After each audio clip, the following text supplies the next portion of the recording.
ਚਲੋ ਬੱਚਿਓ, ਹੁਣ ਆਪਾਂ ਮੇਰਾ ਬਚਪਨ ਕਵਿਤਾ ਦੇ ਸਰਲ ਅਰਥ ਕਰਦੇ ਹਾਂ। ਤੁਸੀਂ ਸਾਰੇ ਆਪਣੀਆਂ ਕਿਤਾਬਾਂ ਦੇ ਨਾਲ ਨਾਲ ਪੈਨ ਤੇ ਪੈਨਸਲ ਕੋਲ ਰੱਖੋ ਤਾਂ ਜੋ ਉਹਨਾਂ ਦੇ ਸ਼ਬਦਾਂ ਦੇ ਅਰਥ ਲਿਖੇ ਜਾਣ। ਮੇਰਾ ਬਚਪਨ ਅਜੇ ਨਾ ਆਇਆ, ਮੇਰਾ ਬਚਪਨ ਕਦ ਆਵੇਗਾ। ਇਹਨਾਂ ਸਤਰਾਂ ਦੇ ਵਿੱਚ ਕਵੀ ਆਪਣੇ ਆਪ ਨੂੰ ਬੱਚਾ ਮੰਨ ਕੇ ਸਮਾਜ ਤੇ ਪ੍ਰਸ਼ਨ ਕਰਦਾ ਹੈ, ਵਿਅੰਗਮਈ ਤਰੀਕੇ ਦੇ ਨਾਲ ਪ੍ਰਸ਼ਨ ਕਰਦਾ ਹੈ कि मेरा बचपन अजे आया ही नहीं। मेरा बचपन वो लाड़ प्यार, वो बाल वहेस दियां आदतां, वो लाड़ प्यार आया ही नहीं। वो खेडना कुदना मेरी जिंदगी दे विच आया ही नहीं। ते हुण मैं वड्डा हो गया, मेरा बचपन कदों आवेगा। जद उमरां दी झोली दे विच 2 3 4 जां 5 वरे सन। कवि इन्हां सतरां च दसदा है कि उसनूं कुछ भी याद नहीं। वो बहुत छोटा सी कि शायद वो 2 साल 3 साल 4 ਜਾਂ 5 ਸਾਲਾਂ ਦਾ ਸੀ ਜਦੋਂ ਉਸਦੇ ਪਿਤਾ ਦੀ ਮੌਤ ਹੋ ਗਈ। ਮਾਂ ਦੇ ਬੁੱਲ ਬਰਾਨਾ ਉੱਤੇ ਕਦੇ ਨਾ ਉੱਗੀ ਹਰੀ ਕਰੂਮਲ। ਮਾਂ ਦੇ ਬੁੱਲ ਬਰਾਨਾ ਉੱਤੇ ਕਦੇ ਨਾ ਉੱਗੀ ਹਰੀ ਕਰੂਮਲ। ਬਰਾਨਾ ਤੋਂ ਭਾਵ ਹੁੰਦਾ ਬੱਚਿਓ ਉਜਾੜ, ਕਰੂਮਲ ਤੋਂ ਭਾਵ ਹੁੰਦਾ ਹਰੀਆਂ ਪੱਤੀਆਂ। ਉਸਨੇ ਕਵੀ ਇਹਨਾਂ ਸਤਰਾਂ 'ਚ ਦੱਸਦਾ ਹੈ कि उसने कदे भी अपनी माँ के बुल्लों ते खुशी नहीं देखी। हरी करूमल की तुलना उसने खुशियां नाल कीती है कि माँ के बुल ते माँ का मुखड़ा हमेशा उदास रहिंदा सी, उजाड़ थां की तरह। जिस तरह उजाड़ थां होवे उत्थे कोई रौनक ना होवे, माँ के मुख के उपर भी कदे भी रौनक नहीं सी ते कदे वो हसदी खेड़दी भी नहीं सी। नैन इसदे भरे भरे सन, दिन ज्यों बुझे बुझे परछावें। भी माँ दियां अखां 'ਚ हमेशा पानी भरिया रहिंदा सी। इस तरह लगदा सी जिस तरह सानू उसदे जिहड़े परछावें सी, जिस तरह सानू भरियां अखां दे विच परछावें धुंधले धुंधले दिसदे है, इस तरह उसदियां अखां भी हमेशा धुंधलियां पानी दे नाल अथरूआं दे नाल भरियां होईयां ही महसूस हुंदियां सन। माँ मेरी दी सगल मुशक्कत, नीवी नज़र सदा शर्मावे। कवि इन्हां सतरां 'ਚ दसदा है कि मेरी माँ अपना ते मेरा पेट भरन की खातर सारा दिन मेहनत मजदूरी करती रहती सी। नीवी नज़र सदा शर्मावे, वो अपनी नज़र सी जिहड़ी हमेशा नीवी रखती सी। लोकां तो संगदी संगाउंदी, अपने आप नूं लोकां तो बचाउंदी, हमेशा मेहनत करती रहती सी। नीवियां नज़रां रख के अपनी जिंदगी बतीत करती सी क्योंकि लोकां दीयां बुरियां नज़रां उस उपर हमेशा टिकियां रहिंदियां सन।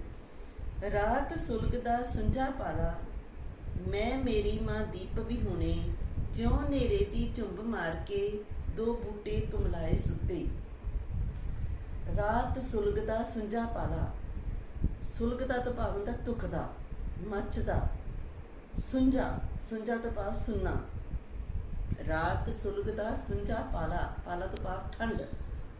मैं मेरी माँ दीप विहूणे, विहूणे तो भाव बिना।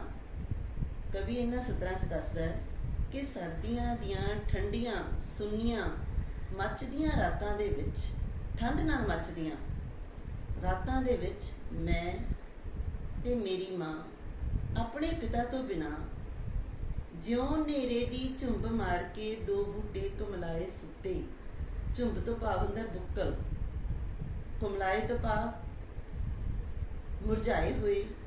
मैं ते मेरी माँ सर्दियां दियां सुन्नियां सुलगदियां ठंड नाल मचदियां रातां दे विच अपने पिता तो बिना एक दूसरे नूं चुंबड़ के इंज सुत्ते हुंदे सी जिवें 2 मुरझाए हुए बूटे एक दूसरे उपर डिगे पए होण। रात सुलगदा संझा पाला, मैं मेरी माँ दीप विहूणे। ज्यों नेरे दी झुंब मार के 2 बूटे कुमलाए सुते। इन्हां सतरां 'ਚ कवि दसदा है कि सर्दियां दियां सुन्नियां सुलगदियां मचदियां रातां विच मैं ते मेरी माँ अपने पिता तो बिना, दीप विहूणे, दीप इत्थे पिता नूं कहा, विहूणे तो भाव बिना, बिना एक दूसरे दे नाल इंज चिंबड़ के सुते हुंदे सी जिवें 2 मुरझाए हुए बूटे एक दूसरे दे उपर डिगे पए होण। साडे वेड़े मरी कहानी, एक सी राजा एक सी राणी। कवि इन्हां सतरां 'ਚ दसदा है ਕਿ ਸਾਡੇ ਵੇੜੇ ਰਾਜੇ ਰਾਣੀਆਂ ਦੀਆਂ ਕਹਾਣੀਆਂ ਹੀ ਮਰ ਗਈਆਂ।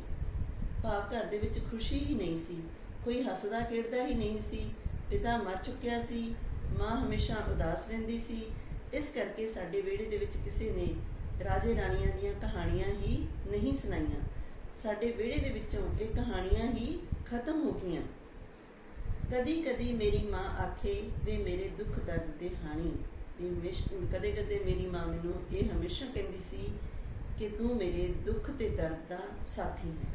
ਤੇਰਾ ਤੇ ਮੇਰਾ ਦੁੱਖ ਹੈ ਜਿਹੜਾ ਇੱਕੋ ਹੈ। ਭਾਵ ਤੇਰਾ ਪਿਤਾ ਮਰ ਚੁੱਕਿਆ ਹੈ ਤੇ ਮੇਰਾ ਪਤੀ ਮਰ ਚੁੱਕਿਆ ਹੈ।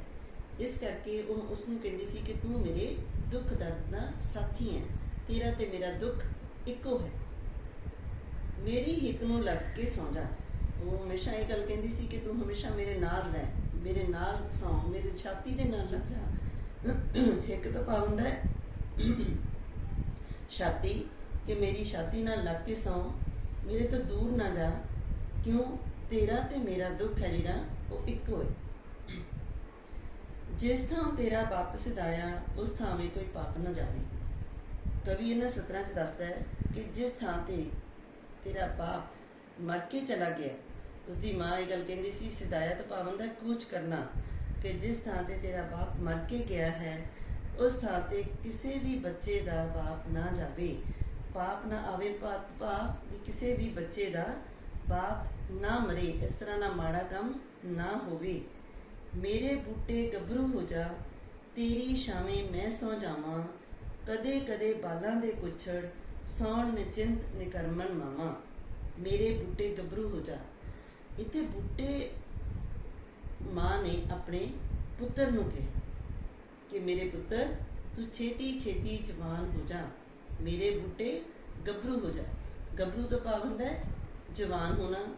ਤੇਰੀ ਛਾਵੇਂ ਮੈਂ ਸੌ ਜਾਵਾਂ, ਭਾਵ ਮੈਂ ਆਪਣੀਆਂ ਸਾਰੀਆਂ ਦੁੱਖ ਤਕਲੀਫਾਂ, ਆਪਣੇ ਸਾਰੇ ਕਸ਼ਟ, ਆਪਣੀਆਂ ਸਾਰੀਆਂ ਚਿੰਤਾਵਾਂ ਤੇਰੇ ਸਹਾਰੇ ਛੱਡ ਕੇ ਬੇਫਿਕਰ ਹੋ ਜਾਵਾਂ।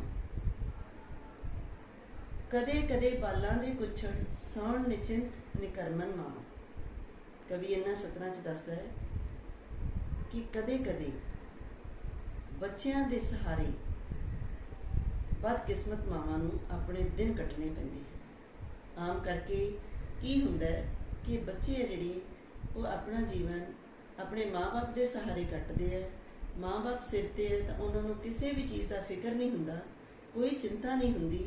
ਪਰ ਕਦੇ-ਕਦੇ ਕੀ ਹੁੰਦਾ ਹੈ, ਕਈ ਬਦਕਿਸਮਤ ਮਾਵਾਂ ਨੂੰ ਆਪਣੇ ਬੱਚਿਆਂ ਦੇ ਸਹਾਰੇ ਦਿਨ ਕੱਟਣੇ ਪੈਂਦੇ ਹੈ। ਇਸੇ ਲਈ ਇਹਨਾਂ ਸਤਰਾਂ 'ਚ ਕਵੀ ਦੱਸਦਾ ਹੈ ਕਿ ਉਸਦੀ ਮਾਂ ਨੂੰ ਕੀ ਕਹਿੰਦੀ ਹੈ ਕਿ ਮੇਰੇ ਬੂਟੇ ਗੱਭਰੂ ਹੋ ਜਾ, ਮੇਰੇ ਪੁੱਤਰ ਤੂੰ ਛੇਤੀ ਛੇਤੀ ਜਵਾਨ ਹੋ ਜਾ, ਤਾਂ ਜੋ ਮੈਂ ਆਪਣੀਆਂ ਸਾਰੀਆਂ ਮੁਸ਼ਕਲਾਂ, ਚਿੰਤਾਵਾਂ, ਆਪਣੇ ਸਾਰੀਆਂ ਦੁੱਖ ਤਕਲੀਫਾਂ ਤੇਰੇ ਸਹਾਰੇ 'ਤੇ ਛੱਡ ਕੇ ਬੇਫਿਕਰ ਹੋ ਕੇ, ਨਿਚਿੰਤ ਤੋਂ ਭਾਵ ਹੁੰਦਾ ਬੇਫਿਕਰ ਹੋ ਕੇ ਆਰਾਮ ਦੀ ਜ਼ਿੰਦਗੀ ਕੱਟ ਸਕਾਂ।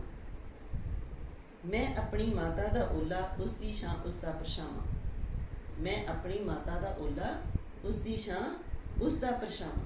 ਕਵੀ ਇਹਨਾਂ ਸਤਰਾਂ 'ਚ ਦੱਸਦਾ ਹੈ ਕਿ ਇਸ ਦੁੱਖ ਤਕਲੀਫ ਦੇ ਸਮੇਂ ਦੇ ਵਿੱਚ ਮੈਂ ਤੇ ਮੇਰੀ ਮਾਂ ਹੀ ਇੱਕ ਦੂਜੇ ਦਾ ਸਹਾਰਾ ਹਾਂ, ਇੱਕ ਦੂਜੇ ਦੇ ਨਾਲ ਰਹਿੰਦੇ ਹਾਂ, ਇੱਕ ਦੂਜੇ ਦੇ ਨਾਲ ਪਰਛਾਵੇਂ ਦੀ ਤਰ੍ਹਾਂ ਇੱਕ ਦੂਜੇ ਦੇ ਨਾਲ ਹਮੇਸ਼ਾ ਅਸੀਂ ਰਹਿੰਦੇ ਹਾਂ। ਇਸ ਦੁੱਖ ਦੀ ਘੜੀ ਦੇ ਵਿੱਚ ਅਸੀਂ ਇੱਕ ਦੂਸਰੇ ਦੇ ਹੀ ਸਾਥੀ ਹਾਂ ਤੇ ਇੱਕ ਦੂਸਰੇ ਦੇ ਨਾਲ ਹੀ ਰਹਿੰਦੇ ਹਾਂ। ਮੈਂ ਆਪਣੀ ਮਾਤਾ ਦਾ ਓਲਾ, ਉਸ ਦੀ ਛਾਂ ਉਸ ਦਾ ਪਰਛਾਵਾਂ। ਵੀ ਮੈਂ ਉਸ ਦੀ ਛਾਂ ਵੀ ਹਾਂ ਤੇ ਮੈਂ ਉਸ ਦਾ ਪਰਛਾਵਾਂ ਵੀ ਹਾਂ। ਛਾਂ ਕਦੋਂ ਬਣਦਾ ਉਸਦੀ? ਜਦੋਂ ਉਸਦੇ ਪਿੱਛੇ ਜਾਂਦਾ। ਪਰਛਾਵਾਂ ਕਦੋਂ ਬਣਦਾ ਉਸਦਾ?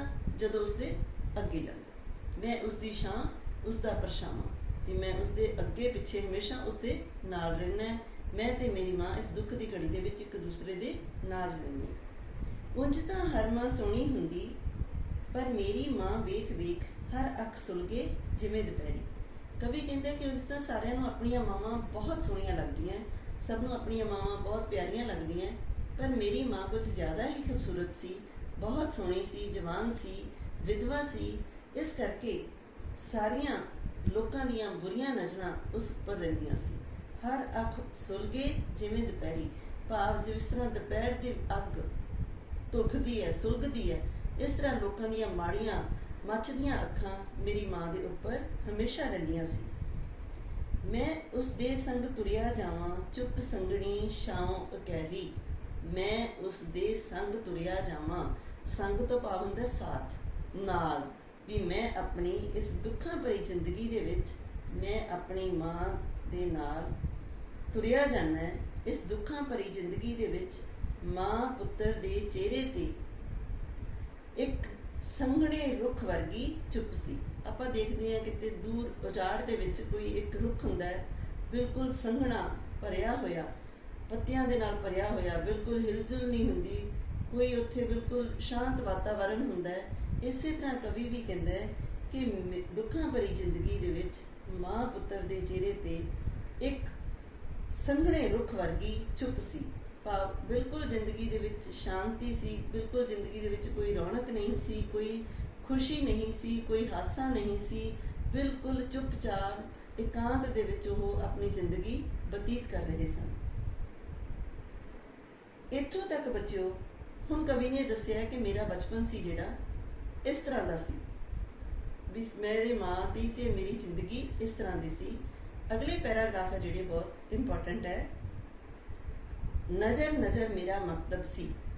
ਹੁਣ ਕਵੀ ਇਹ ਦੱਸਦਾ ਹੈ ਕਿ ਮੇਰਾ ਬਚਪਨ ਸੀ ਜਿਹੜਾ ਉਹ ਕਿਸ ਕਰਕੇ ਨਹੀਂ ਆਇਆ, ਵੀ ਹਰ ਨਜ਼ਰ ਵੀ ਹਰ ਮਿਲਣ ਵਾਲਾ ਆਦਮੀ, ਹਰ ਮੈਨੂੰ ਮੇਰੇ ਨਾਲ ਅੱਖ ਮਿਲਾਉਣ ਵਾਲਾ ਆਦਮੀ ਮੇਰੇ ਵਾਸਤੇ ਸਕੂਲ ਸੀ। ਮਕਤਬ ਤੋਂ ਭਾਵ ਸਕੂਲ, ਵੀ ਜੋ ਵੀ ਆਦਮੀ ਮੈਨੂੰ ਮਿਲਦਾ ਸੀ, ਜੋ ਵੀ ਸਾਡੇ ਘਰ ਸਾਡਾ ਦੁੱਖ ਸਾਡੇ ਨਾਲ ਸਾਂਝਾ ਕਰਨ ਆਉਂਦਾ ਸੀ, ਉਹ ਮੈਨੂੰ ਸਿੱਖਿਆ ਹੀ ਦਿੰਦਾ ਸੀ। ਮੇਰੇ ਲਈ ਸਕੂਲ ਬਣ ਗਿਆ ਸੀ ਮੇਰਾ ਘਰ। ਬੋਲ ਬੋਲ ਸੀ ਸੰਥਾ ਮੇਰੀ, ਵੀ ਜੋ ਸਾਡੇ ਨਾਲ ਕੋਈ ਗੱਲਬਾਤ ਵੀ ਮੇਰੇ ਨਾਲ ਕਰਦਾ ਸੀ ਉਹ ਮੇਰੇ ਲਈ ਪਾਠ ਸੀ। ਭਾਵੇਂ ਮੈਨੂੰ ਹਰੇਕ ਕੋਈ ਸਮਝਾਉਂਦਾ ਹੀ ਸੀ, ਹਰੇਕ ਕੋਈ ਮੈਨੂੰ ਸਮਝਦਾਰੀਆਂ ਦੀਆਂ ਗੱਲਾਂ ਹੀ ਦੱਸਦਾ ਸੀ। ਬਚਪਨ ਆਉਂਦਾ ਤਾਂ ਕਿਸ ਰਾਹੋਂ ਤੋਂ ਪਾਵੰਦਾ ਰਸਤੇ ਤੋਂ, ਵੀ ਫਿਰ ਮੇਰਾ ਜਿਹੜਾ ਬਚਪਨ ਸੀ ਉਹ ਕਿਸ ਰਸਤੇ ਤੋਂ ਆਉਂਦਾ, ਵੀ ਕਿਸੇ ਨੇ ਵੀ ਮੇਰੇ ਨਾਲ ਉਹ ਹਾਸੇ ਖੇਡੇ ਦੀਆਂ ਗੱਲਾਂ, ਬਚਪਨ ਦੀਆਂ ਗੱਲਾਂ, ਖੇਡਣ ਕੁੱਦਣ ਦੀਆਂ ਗੱਲਾਂ, ਬਾਲ ਅਵਹੇਸ ਦੀਆਂ ਗੱਲਾਂ, ਖੁਸ਼ੀ ਦੀਆਂ ਗੱਲਾਂ, ਨੱਚਣਾ ਟੱਪਣਾ ਜਾਂ ਬੇਪਰਵਾਹੀ ਦੀਆਂ ਗੱਲਾਂ ਮੇਰੇ ਨਾਲ ਕਿਸੇ ਨੇ ਨਹੀਂ ਕੀਤੀਆਂ। ਬਚਪਨ ਦੇ ਵਿੱਚ ਕੋਈ ਵੀ ਮੇਰੇ ਨਾਲ ਹੱਸਿਆ ਖੇਡਿਆ ਨਹੀਂ, ਤੇ ਹਰ ਇੱਕ ਨੇ ਮੈਨੂੰ ਪਾਠ ਪੜ੍ਹਾਉਣੇ ਸ਼ੁਰੂ ਕੀਤੇ, ਹਰ ਇੱਕ ਨੇ ਮੈਨੂੰ ਸਮਝਾਉਣਾ ਸ਼ੁਰੂ ਕੀਤਾ। ਹਰ ਰਾਹ ਸੂਝ ਸਮਝ ਨੇ ਘੇਰੀ, ਵੀ ਹਰ ਰਸਤੇ ਸੀ ਜਿਹੜੇ ਮੇਰੇ ਉਹ ਸੂਝ ਤੇ ਸਮਝ ਨੇ ਘੇਰ ਲਏ ਸੀ। ਇਸ ਲਈ ਮੇਰਾ ਬਚਪਨ ਫਿਰ ਕਿਸ ਰਸਤੇ ਤੋਂ ਆਉਂਦਾ। ਇੱਕ ਦਿਨ ਮਾਂ ਨੇ ਬਾਤ ਸੁਣਾਈ। ਕਵੀ ਹੁਣ ਦੱਸਦਾ ਹੈ ਵੀ ਇੱਕ ਦਿਨ ਮੇਰੀ ਮਾਂ ਨੇ ਮੈਨੂੰ ਬੈਠੇ ਬੈਠੇ ਇੱਕ ਗੱਲ ਸੁਣਾਈ, ਕਿਵੇਂ ਉਸਨੇ ਆਪਣੇ ਹੱਥੀਂ ਪਿਤਾ ਮੇਰੇ ਚਿਤਾ ਜਲਾਈ। ਚਿਤਾ ਤੋਂ ਪਾਬੰਦ ਹੈ ਮੁਰਦੇ ਬੰਦੇ ਨੂੰ ਜਲਾਉਣਾ, ਮੁਰਦੇ ਹੋਏ ਇਨਸਾਨ ਨੂੰ ਜਲਾਉਣਾ। ਸਿਵਾ ਜਿਹਨੂੰ ਅਸੀਂ ਕਹਿੰਦੇ ਹਾਂ ਕਿ ਕਿਸ ਤਰ੍ਹਾਂ ਮੇਰੀ ਮਾਂ ਨੇ ਮੇਰੇ ਪਿਤਾ ਦੇ ਸਿਵੇ ਨੂੰ ਅੱਗ ਦਿੱਤੀ, ਉਸਦੀ ਚਿਤਾ ਨੂੰ ਜਲਾਇਆ, ਫਿਰ ਕਰਲਾਈ। ਵੀ ਫਿਰ ਉਹ ਕਹਿੰਦੇ ਆ ਕਿ ਰੋਈ, ਕੁਰਲਾਈ ਤੋਂ ਪਾਬੰਦ ਹੈ ਰੋਈ। ਵੀ ਇਹ ਦੱਸਣ ਤੋਂ ਬਾਅਦ ਉਹ ਬਹੁਤ ਰੋਈ। ਉਸਨੇ ਜਿੰਨੇ ਉਹਦੇ ਮਨ ਦੇ ਵਿੱਚ ਗੁਬਾਰ ਸੀ, ਜਿੰਨਾ ਉਸਦੇ ਮਨ ਦੇ ਵਿੱਚ ਦੁੱਖ ਸੀ, ਉਸਨੇ ਆਪਣੇ ਪੁੱਤਰ ਦੇ ਨਾਲ ਗੱਲਾਂ ਬਾਤਾਂ ਕਰਕੇ ਆਪਣਾ ਸਾਰਾ ਦੁੱਖ ਰੋ ਕੇ ਬਾਹਰ ਕੱਢਿਆ। ਫਿਰ ਉਸਨੇ ਨਾਲ ਹੀ ਇਹ ਗੱਲ ਕਹੀ, ਨਹੀਂ ਮੈਂ ਆਪਣੇ ਹੱਥੀਂ ਤੇਰਾ ਬਚਪਨ ਆਪ ਜਲਾਇਆ। ਜਦੋਂ ਉਸਨੇ ਆਪਣੇ ਮਨ ਦੇ ਸਾਰੇ ਭਾਵ ਰੋ ਕੇ ਕੱਢੇ, ਉਸਨੇ ਆਪਣੇ ਪੁੱਤਰ ਨੂੰ, ਉਸਦਾ ਪੁੱਤਰ ਵੱਡਾ ਹੋ ਗਿਆ, ਉਸਦੇ ਪੁੱਤਰ ਨੂੰ ਸਾਰੀ ਗੱਲਬਾਤ ਦੱਸੀ ਕਿ ਕਿਸ ਤਰ੍ਹਾਂ ਜਦੋਂ ਮੈਂ ਤੇਰੇ ਪਿਤਾ ਦੀ ਚਿਤਾ ਜਲਾਈ ਤੇ ਉਸ ਸਮੇਂ ਹੀ ਮੈਂ ਤੇਰਾ ਬਚਪਨ ਵੀ ਨਾਲ ਹੀ ਜਲਾ ਦਿੱਤਾ। ਉਸਦੀ ਮਾਂ ਨੇ ਇਹ ਚੀਜ਼ ਮਹਿਸੂਸ ਕੀਤੀ ਕਿ ਮੈਂ ਆਪਣੇ ਪਤੀ ਦੀ ਚਿਤਾ ਜਲਾਉਣ ਦੇ ਨਾਲ ਨਾਲ ਮੈਂ ਆਪਣੇ ਬੱਚੇ ਦਾ ਬਚਪਨ ਵੀ ਜਲਾ ਦਿੱਤਾ। ਭਾਵ ਆਪਣੇ ਪਤੀ ਦੀ ਮੌਤ ਦੇ ਦੁੱਖ ਦੇ ਵਿੱਚ ਇੰਨਾ ਕੁ ਦੁਖੀ ਰਹੀ, ਉਹ ਭੁੱਲ ਹੀ ਗਈ ਇਸ ਚੀਜ਼ ਨੂੰ ਕਿ ਪਿੱਛੇ ਮੇਰਾ ਬੱਚਾ ਵੀ ਹੈ, ਉਸ ਬੱਚੇ ਦਾ ਬਚਪਨ ਵੀ ਹੈ, ਉਸ ਬੱਚੇ ਨੂੰ ਬਚਪਨ ਵਾਲੀਆਂ ਸਾਰੀਆਂ ਖੁਸ਼ੀਆਂ ਦੇਣੀਆਂ ਹਨ। ਪਰ ਉਸਨੇ ਕਿਹਾ ਕਿ ਮੈਂ ਨਹੀਂ, ਤੇਰਾ ਬਚਪਨ ਹੈ ਜਿਹੜਾ ਉਹ ਆਪਣੇ ਹੱਥੀਂ ਖੁਦ ਜਲਾਇਆ, ਤੇਰੇ ਬਚਪਨ ਮੈਂ ਖੁਦ ਖਤਮ ਕੀਤਾ ਹੈ। ਮੇਰਾ ਬਚਪਨ ਉਦੋਂ ਨਾ ਆਇਆ। ਕਵੀ ਹੁਣ ਦੱਸਦਾ ਹੈ ਕਿ ਜਿਸ ਸਮੇਂ ਮੇਰਾ ਬਚਪਨ ਆਉਣਾ ਸੀ ਉਸ ਸਮੇਂ ਮੇਰਾ ਬਚਪਨ ਨਹੀਂ ਆਇਆ। ਹੁਣ ਮੇਰਾ ਬਚਪਨ ਹੈ ਜਿਹੜਾ ਕਦੋਂ ਆਵੇਗਾ। ਉਹ ਕਵੀ ਇਹਨਾਂ ਸਤਰਾਂ ਦੇ ਵਿੱਚ, ਇਹ ਸਾਰੀ ਕਵਿਤਾ ਦੇ ਵਿੱਚ ਸਾਡੇ ਸਮਾਜ 'ਤੇ ਵਿਅੰਗਮਈ ਪ੍ਰਸ਼ਨਿਕ ਸ਼ੈਲੀ ਦੇ ਨਾਲ ਲੋਕਾਂ ਦੇ ਸਮਾਜ 'ਤੇ ਪ੍ਰਸ਼ਨ ਕਰਦਾ ਹੈ ਕਿ ਮੇਰਾ ਬਚਪਨ ਜਦੋਂ ਆਉਣਾ ਸੀ ਉਦੋਂ ਨਹੀਂ ਆਇਆ, ਹੁਣ ਮੇਰਾ ਬਚਪਨ ਕਦੋਂ ਆਵੇਗਾ। ਸੋ ਬੱਚਿਓ, ਇਹ ਕਵਿਤਾ ਜਿਹੜੀ ਤੁਸੀਂ ਧਿਆਨ ਨਾਲ ਪੜ੍ਹਨੀ ਹੈ, ਦੁਬਾਰਾ ਫਿਰ ਵੀਡੀਓ ਸੁਣਨੀ ਹੈ ਤੇ ਇਹਨੂੰ ਚੰਗੀ ਤਰ੍ਹਾਂ ਸਮਝਣਾ ਹੈ। ਜੋ ਇਹਨਾਂ ਸ਼ਬਦਾਂ ਦੇ ਮੈਂ ਅਰਥ ਦੱਸੇ ਹਨ, ਇਹਨਾਂ ਸ਼ਬਦਾਂ ਦੇ ਅਰਥ ਚਾਹੇ ਤਾਂ ਤੁਸੀਂ ਆਪਣੀ ਨੋਟਬੁੱਕ ਤੇ ਲਿਖ ਸਕਦੇ ਹੋ, ਜਾਂ ਤੁਸੀਂ ਆਪਣੀ ਬੁੱਕ ਦੇ ਉੱਪਰ ਹੀ, ਆਪਣੀ ਕਿਤਾਬ ਦੇ ਉੱਪਰ ਹੀ ਜਿੱਥੇ ਜਿੱਥੇ ਸ਼ਬਦ ਦਾ ਅਰਥ ਹੈ, ਉੱਥੇ ਜਿੱਥੇ ਜਿੱਥੇ ਸ਼ਬਦ ਹੈ ਉੱਥੇ ਉੱਥੇ ਹੀ ਤੁਸੀਂ ਸ਼ਬਦ ਦਾ ਅਰਥ ਲਿਖ ਲੈਣਾ ਹੈ, ਤਾਂ ਜੋ ਵਿਆਖਿਆ ਕਰਨ ਦੇ ਸਮੇਂ ਤੁਹਾਨੂੰ ਕੋਈ ਮੁਸ਼ਕਲ ਨਾ ਆਵੇ। ਧੰਨਵਾਦ।